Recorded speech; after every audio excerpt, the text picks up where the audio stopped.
Olá a todos, aqui é a professora Maria Paula e neste vídeo nós vamos revisar a anamnese e exame físico do sistema cardiovascular. Vamos começar? Vamos começar pela anamnese. A anamnese é a entrevista, em que nós vamos fazer perguntas para o paciente ou para o seu acompanhante relacionada a possíveis doenças cardiovasculares. O que é importante perguntar? Antecedentes pessoais e história pregressa. É importante perguntar se ele tem patologias já existentes, doenças existentes, se ele já faz algum tratamento, quais são os medicamentos que ele faz uso, se ele é tabagista, etilista, se ele é sedentário, como que está a alimentação dele. Então, vamos fazer algumas perguntas relacionadas aos hábitos alimentares, estresse, uso de anticoncepcional nas mulheres, se ele já passou por algum cateterismo, faz uso de marca-passo, dentre outros. Importante a gente perguntar também sobre antecedentes familiares. Então, se tem alguém na família que já teve infarto, se existe algum familiar hipertenso, diabético, se esse paciente estivesse queixando de dor precordial, então dor no peito, como que é essa dor, qual tipo, qual localização, intensidade, irradiação, duração,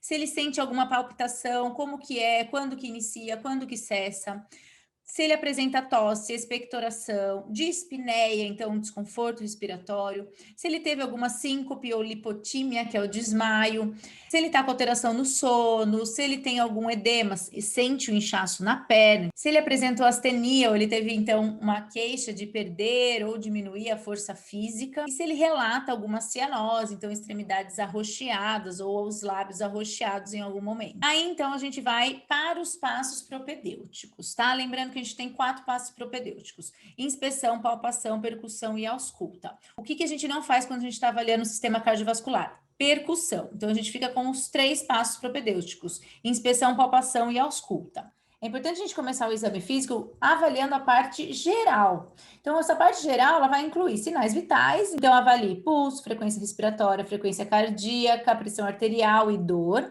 Faça uma medição da altura e também do peso para conseguir fazer o IMC. Você vai fazer o peso dividido por altura ao quadrado, para avaliar se esse paciente está dentro do peso adequado para ele. E também é importante fazer a circunferência abdominal. A gente sabe que o risco cardiovascular aumenta conforme o valor da circunferência abdominal. A inspeção, eu começo avaliando o ictus cordis, em que eu vou observar a região do ictus cordis. Onde ela fica? No 5º espaço intercostal, na linha hemiclavicular à esquerda. Então, eu observo aqui se há uma pulsação, que tem o pulso apical nessa região, que é onde fica o ápice do coração e é onde a gente chama de choque de ponta, tá? Então, observem esta região, vejam se vocês visualizam o ictus cordis. É importante que vocês também avaliem se existe estase jugular, que é a veia jugular ingurgitada. Observem também se tem ascite, se o paciente apresenta ascite, que é quando ele tem esse abdômen ascítico, que a gente falava de barriga d'água, e também sinais de TVP. Então, é importante a gente olhar coloração, edema e, em especial, para o TVP, trombose venosa profunda, eu avalio os membros inferiores, tá? Então, viu ictus cordis, pulsação epigástrica e supraesternal, também posso conseguir visualizar e depois eu vou palpar também esses pulsos. Então, como um todo, avalio pele, coloração de mucosas, de membros, estágio jugular, edema, que a gente vai fazer um sinal que chama sinal de Godet, ascite TVP.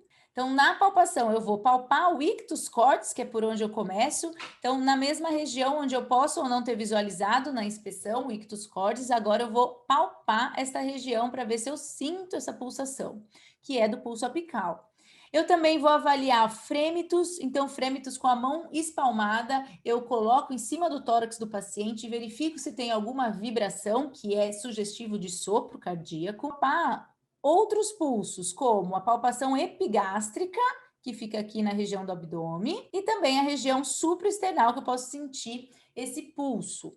Eu também posso palpar os pulsos periféricos como um todo, então pulso radial, pulso braquial, pulso carotídeo, pulso poplíteo.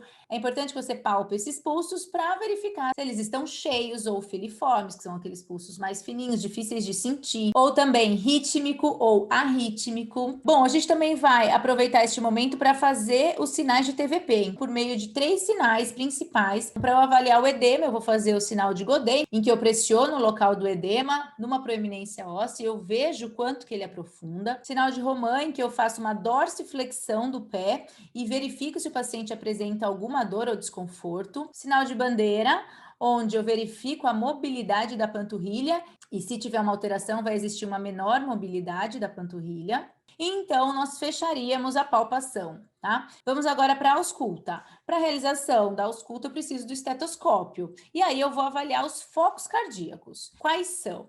O aórtico, pulmonar, tricúspide e mitral. Então, o aórtico, ele fica aqui no segundo espaço intercostal, então entre as costelas, do lado direito do externo, tá? O externo está aqui. O foco pulmonar, ele fica na mesma linha, na mesma direção do foco aórtico, só que no segundo espaço intercostal, à esquerda do externo.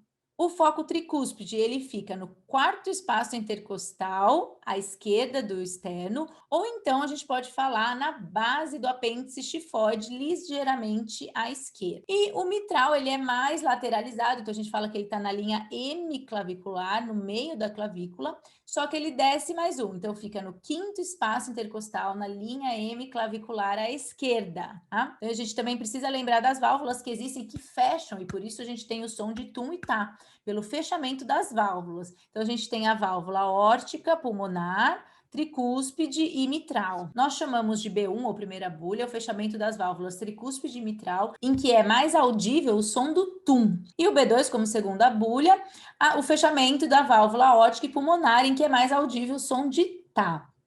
Se na ausculta eu avaliar o ritmo, avaliar a fonética, avaliar o tempo de tum e tá, avaliar a presença de sopro e eu não encontrar nada de alteração, eu tenho um pacotinho que eu falo de normalidade de ausculta cardíaca, que é bulhas rítmicas normofonéticas em 2 tempos sem sopro, e a sigla está aqui, ó, BRNF2T-S/S, muito utilizada por todos os profissionais da saúde. Basicamente era isso, aqui estão as referências utilizadas e espero que vocês tenham gostado. E se gostaram, não esquecem de curtir este vídeo e também de se inscrever no canal para receber mais aulas como essa. Muito obrigada e até a próxima!